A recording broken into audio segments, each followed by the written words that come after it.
I'm going to give a quick overview of what I've got done and what is left to be done. So this is all in. I think you've seen that last time. This is all prepped and ready.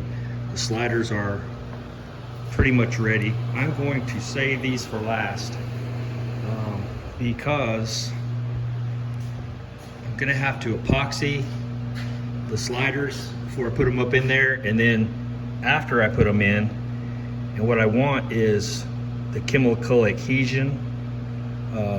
So basically when I spray the epoxy, a couple days later I'll spray the or however long the tech sheet says, I'll spray the bed liner.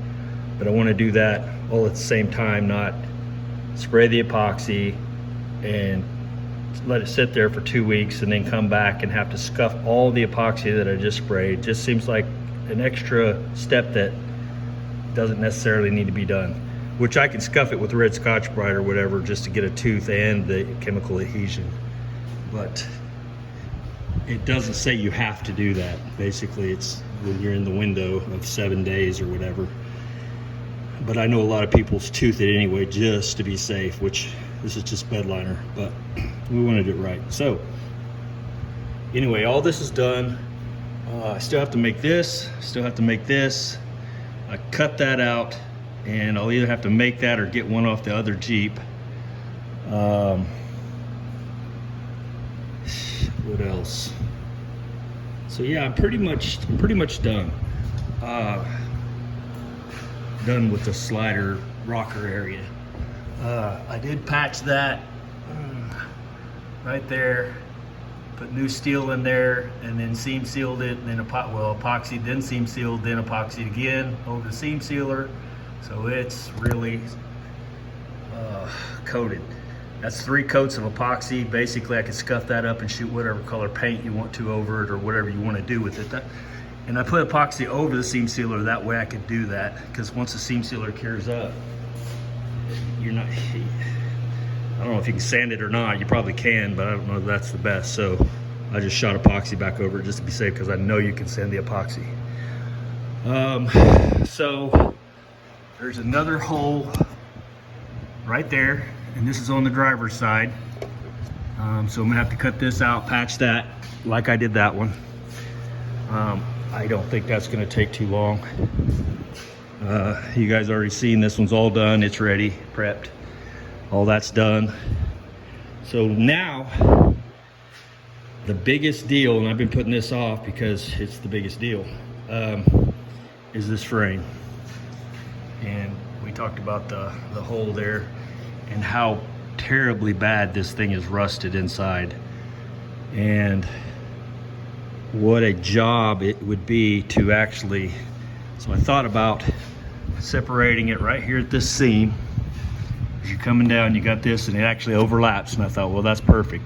I'll just cut these spot welds out, remove all this stuff, remove the axle, drop the gas tank and all that, have to pull the exhaust loose, get all that out of there, pull it down as neatly as I can. But then I'll have to get the other Jeep over here and do the same thing. Well, once the ass end's out of this thing, it's gonna be hard to move. Same with the other vehicle. Once I get it, tore all the pieces, what am I gonna do with it? Where's it gonna go? How am I gonna get it to move? I gotta still work in the shop and move stuff around and all that. So it's turned into a bit of a dilemma for me. So what I've done is I bought the rear, what are they called? Braces, stiffeners. So I've got the stiffeners here. I bought the same kind, rough stuff or whatever, so they'll match. That'll go back here. They basically come all the way to the back here. But you can see this side's rusted pretty badly. I'm sure it's probably just as bad as the other side. And so I'm gonna have to fix it. There's just not really a way around it. But then how to fix it the best that I can without cutting that other Jeep up, cutting this Jeep apart, pulling all that out to take that frame rail.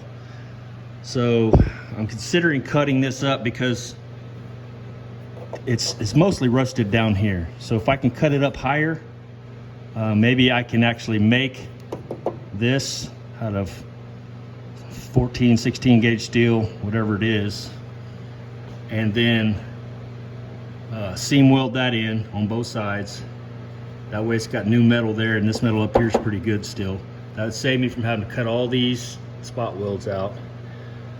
And man, you know as well as I do, it's going to be a complete mess trying to separate that from the floor without tearing stuff to pieces, because invariably you're going to miss parts of the spot weld, and that's just the way it works. You end up tearing a hole and stuff and all that. So I'm looking for the best way to do this, which I think the absolute best way would be to actually take the other Jeep, rip all that out, rip all this out, put all that back in. But we're talking about a lot of time. And knowing that I've got these stiffeners that are 3/16 steel, these are big, heavy duty, badass plate steel that I'm gonna put in the back here. If I can just cut out the bad rust, I can go up in here, just cut right above that and rebox that in. I'll probably still have to pull some of this out. I'll definitely have to pull the gas fuel tank out, but for me, that's doable, 100% doable. And I think that might be the way to go. Other than a whole lot of welding, if I leave that top piece off there, you can kind of see, yeah, you can see out the window up there. So I've cut that channel out. Well, if I leave that, that means I got access to be able to get back in there and dress the backside of the welds, protect them, seam seal them, all the stuff from the top, you know, once this is all boxed back in. So that's a plus.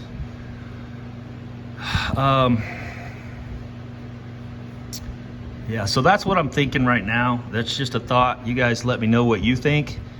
Like I said, pulling all this loose, I'm gonna have to drill all this stuff out, drill that one out on that side, drop this whole rear end, cut all this out loose from the inside, and then try to separate it. Which, like I said, the good thing is it's not underneath this, it's actually on top of it. So that whole thing would come down, and then I could just put the new one up over it and weld it in. But it's not gonna be quite that easy. This is gonna be a pain in the butt. So anyway, once I've got the other slider or stiffener over there, it's gonna go on this side, still gotta weld that in. That was another thing I need to do. That's not a big deal. That doesn't take very long. That takes like an hour or so, maybe a couple hours. So yeah, just doing this, I think for me right now is my big project. Biggest part of this Jeep that I'm probably gonna end up having to do. Didn't plan on doing this, didn't know that was gonna happen. Crumbled in my hand like you guys seen. And I'm like, oh hell, I can't give it back to her, you know. She's got a brand new baby, 1 year old. I mean, you can't, it's just not safe, you know. So you either crush it or you fix it. And I've got so much time, and she's got so much money in parts and different things, and then of course my time. I gotta fix this. If I fix this, clean it up, put it back together, then it's good to go. Be a good Jeep for her, should last for a long time. It'll be better than it was from factory. Got all this heavy duty steel in here. The sliders are heavy duty steel, so it'll be a tank. But yeah, that's a potato chip right now, and I'm just gonna have to figure, I'm gonna have to bite the bullet and do something. I'm probably gonna have to cut this exhaust maybe in here to get that back piece off, because there's no coupling. It's welded, well, kinda-ish, all the way up to the front. So in order to do that, I'd have to take that loose, which sounds like a pain in the butt. So for me, I think back here, split that, pull that end off. When I'm done, put it back up here. Got plenty of room to weld that back up. So I think that's what I'll do there. Or I could probably also buy one of those clamps that clamp it together. I think that's possible. Well, no, because you got to do that like here, I think, because it won't overlap. So anyway, that's probably not an option. But anyway, so yeah, that's it. Just kind of give you a quick update. I replaced that panel patch already right there. It welded in. It did blow a couple holes. It's not the greatest, but like it did what it needed to do. So I don't know how far up in here I'll actually have to go, but I bet you I probably need to cut this back section out of here for sure.